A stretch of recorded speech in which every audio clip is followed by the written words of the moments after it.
Halo semuanya, dalam dunia politik ini telah berkembang berbagai hal, termasuk dalam hal ideologi atau ideologi politik. Nah, dalam ideologi politik sendiri memiliki banyak klasifikasi, diantaranya anarkisme, komunisme, sosialisme, liberalisme klasik, neoliberalisme, konservatisme, fasisme, serta banyak lagi. Pada kesempatan kali ini, saya, Yedi Zauniel Purba, dengan NPM 2206814822 akan membahas ideologi politik sosialisme dalam kurung lebih kurang 10 menit ke depan. Yang pertama, kita harus mengetahui apa itu ideologi politik. Ideologi politik adalah seperangkat gagasan yang koheren tentang bagaimana orang harus hidup bersama serta rencana tindakan untuk menerapkan ide-ide seperti 4 fungsi utama yang ada. Fungsi pertama adalah explanatory, yang berkaitan dengan bagaimana dunia bekerja secara empiris, atau dengan kata lain adalah menawarkan penjelasan tentang tatanan yang ada, biasanya dalam bentuk pandangan dunia. Yang kedua ada evaluatif, berkaitan dengan pemutusan apakah segala sesuatu itu baik atau buruk, atau normatif, dengan kata lain memberikan model masa depan yang diinginkan atau visi kebaikan masyarakat. Yang ketiga ada orientasi. Ini adalah pemberian kesan bagi pemegang identitas seperti pemberian motivasi. Yang keempat ada pragmatik, berkaitan dengan apa yang harus dilakukan dan bagaimana melakukannya, dengan kata lain menguraikan bagaimana perubahan politik dapat dan harus dilakukan. Dari perspektif sosial ilmiah sendiri, ideologi adalah seperangkat ide yang kurang lebih koheren yang memberikan dasar bagi tindakan politik yang terorganisir, apakah ini yang dimaksud untuk melestarikan, memodifikasi, atau menggulingkan yang ada pada sistem kekuasaan hubungan. Nah, itu dia pengertian ideologi politik. Lalu apa itu sosialisme? Sosialisme adalah doktrin sosial dan ekonomi yang menyuarakan publik daripada kepemilikan pribadi atau kendali atas properti dan sumber daya alam. Sosialisme merupakan paham yang menggagas bahwa kepemilikan bersama lebih baik daripada kepemilikan pribadi, serta menggantikan usaha untuk mengejar keuntungan pribadi dengan kesejahteraan umum. Menurut KBBI sendiri, sosialisme adalah paham atau ajaran kenegaraan dan ekonomi yang berusaha supaya harta benda, industri, dan perusahaan menjadi milik negara. Sosialisme ini memandang ekonomi dan politik kekuasaan serta kesetaraan ekonomi sebagai kesetaraan sejati atau perencanaan ekonomi dan negara sejahtera.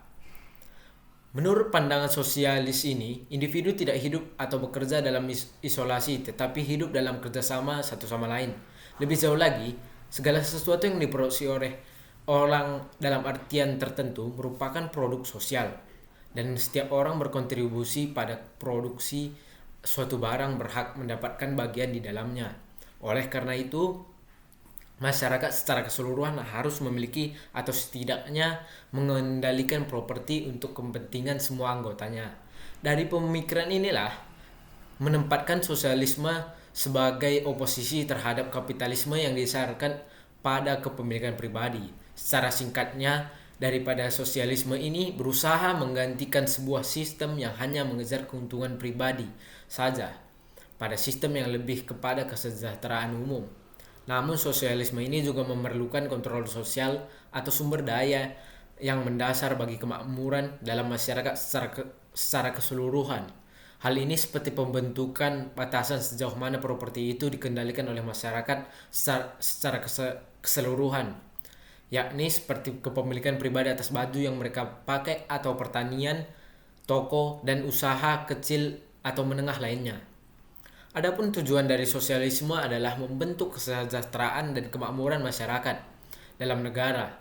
Cara mencapai hal tersebut adalah rasa kebersamaan antara pihak swasta dan perorangan, sehingga terwujud pembagian hasil produksi merata. Dengan kata lain, tujuannya adalah menghapuskan ekonomi kapitalis berdasarkan pertukaran pasar dan menggantinya dengan masyarakat sosialis yang secara kualitatif berbeda, biasanya dibangun di atas prinsip kepemilikan bersama.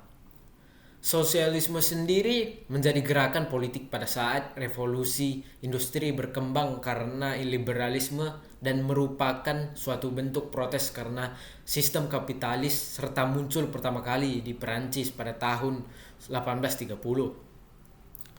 Intinya, sosialisme ini mencakup hal-hal yang pertama ada mengacu pada masyarakat banyak bukan individu. Yang kedua adanya unsur protes terhadap ketimpangan sosial. Yang ketiga ada mengakunya privat properti atau kepemilikan pribadi, tetapi ada batasannya. Yang keempat ada negara menguasai sektor-sektor penting seperti listrik, PAM, transportasi, dan lain-lain.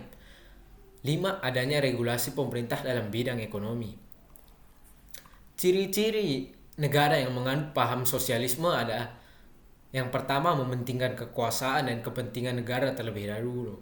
Yang kedua ada kepentingan negara lebih utama daripada kepentingan warga negara. Yang ketiga ada kepentingan dan kebebasan warga negara dikalahkan oleh kepentingan negara. Yang keempat ada kehidupan agama terpisah dari negara sehingga warga negara bebas beragama, tidak beragama, dan bebas untuk program propaganda anti agama. Adapun pelopor-pelopor dari sosialisme ini, yakni pelopor pemikiran sosialisme, misalnya Saint-Simon. Saint-Simon adalah salah satu sosialis utopias pertama dari aristokrat Prancis yang bernama lengkap Claude Henry de Saint-Simon. Saint-Simon pada tahun 1760 menganggas terciptanya masyarakat yang adil dan sejahtera melalui penataan masyarakat oleh negara. Negara terdiri dari elit-elit profesional yang memiliki visi dan misi jelas dalam mengendalikan perekonomian yang menguntungkan kaum buruh. Hak milik pribadi tidak dihapuskan, tetapi dikaitkan dengan prestasi dalam proses produksi. Saint-Simon tidak menyerukan kepemilikan publik atas properti produktif, tetapi dia mengajurkan kontrol publik atas properti melalui perencanaan terpusat, di mana para ilmuwan, industrialis, dan industri insinyur akan mengantisipasi kebutuhan sosial dan mengarahkan energi masyarakat untuk memenuhinya. Sistem seperti itu akan lebih efisien daripada kapitalis menurut Saint-Simon, dan bahkan mendapat dukungan dari sejarah itu sendiri. Saint-Simon percaya bahwa sejarah bergerak melalui serangkaian tahapan yang masing-masing ditandai oleh susunan kelas sosial tertentu dan seperangkat keyakinan yang dominan. Yang kedua ada Robert Owen sekitar 1800-an yang mendirikan komunitas yang membuat hasil kerja buruh tidak bergantung pada pasar seperti serikat buruh, koperasi, konsumsi. Owen juga mengajukan perundang-undangan sosial seperti perlindungan buruh dan pembatasan pekerjaan untuk anak-anak. Robert sendiri adalah seorang industrialis. Keyakinan mendasar Owen adalah bahwa sifat manusia tidak tetap tetapi dibentuk. Jika orang egois, bejat atau kejam, itu karena kondisi sosial yang membuat mereka demikian. Ubah kondisi, katanya, dan orang-orang akan berubah. Ajari mereka untuk hidup dan bekerja sama secara harmonis, dan mereka akan melakukannya. Jadi Owen pada tahun 1825 menetapkan model organisasi sosial yang bernama New Harmony, yang menjadi komunitas yang mandiri dan kooperatif di mana properti dimiliki secara umum. Adapun macam-macam sosialisme, yang pertama adalah sosialisme utopia. Sosialisme utopia menghayalkan sebuah komunitas yang menggunakan tatanan kehidupan bersama yang ideal serta kepemilikan pribadi dihapus. Seluruh orang bekerja, pendapatan disamaratakan, perorganisasian produksi dilakukan oleh negara menghapuskan kemiskinan. Menurut Plato sendiri, utopia adalah sebuah bentuk masyarakat yang indah yang dicirikan oleh kesetaraan dan perilaku warga yang damai. Yang kedua ada sosialisme otoriter, di mana cita-cita sosialisme ini mirip dengan perekonomian yang dibangun untuk kepentingan masyarakat banyak tentunya, dilakukan dalam kerangka pemerintahan yang otoriter dengan asumsi bahwa elit penguasa memahami apa yang terkait buat rakyat dibandingkan rakyatnya sendiri.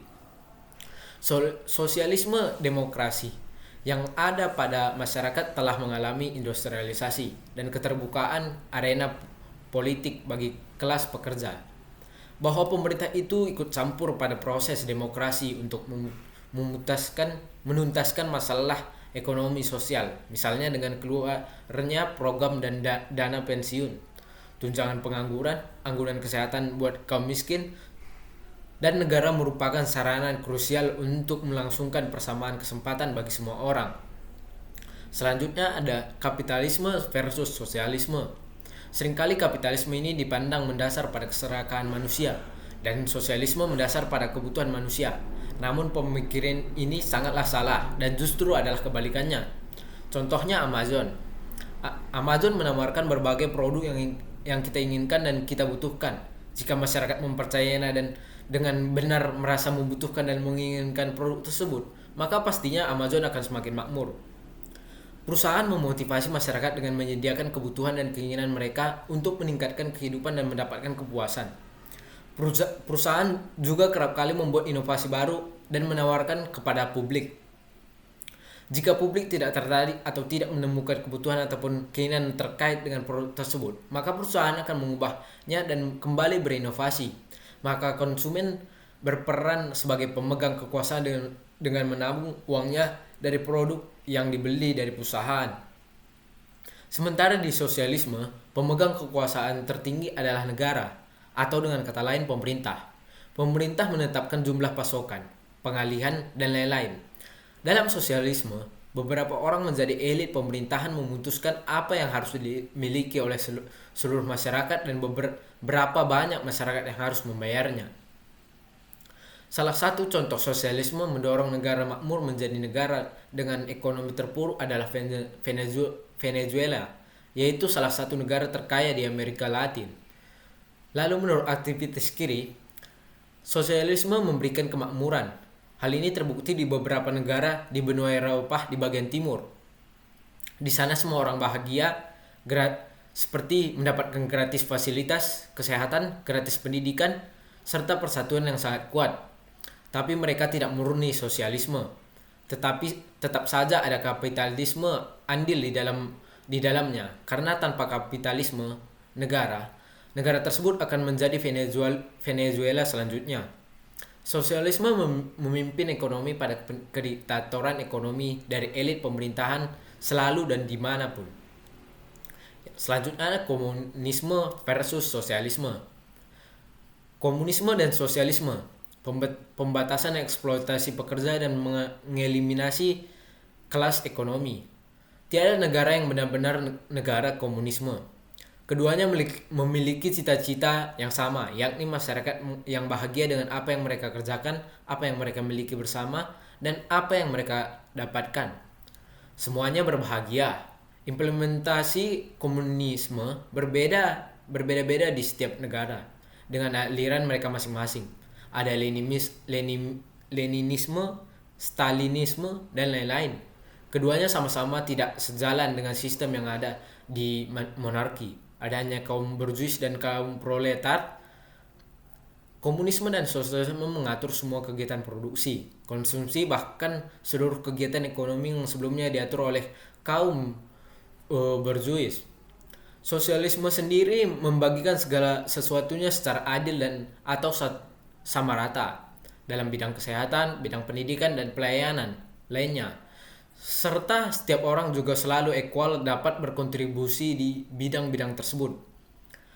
Sosialisme juga mengatur kepemilikan termasuk properti pribadi dengan prinsip tanpa kelas, tanpa uang, stateless. Semua orang bekerja untuk tujuan yang sama, yakni menjadi sehat, bahagia, dan merdeka. Mereka berkontribusi mengambil apa yang mereka butuhkan dan mengembalikannya. Tidak ada yang benar-benar merupakan negara komunis di dunia ini. Negara komunis yang ada sebenarnya adalah negara sosialis. Bahkan negara komunis terbesar, yakni Uni Soviet, juga memiliki nama Union of Soviet Socialist Republics. Komunisme dan sosialisme tidak memiliki perbedaan yang berarti. Keduanya memiliki ekonomi dan sosial yang diatur oleh negaranya. Sekian yang dapat saya sampaikan melalui apa yang saya pelajari dalam literatur mengenai sosialisme, ideologi sosialisme. Sekian, terima kasih.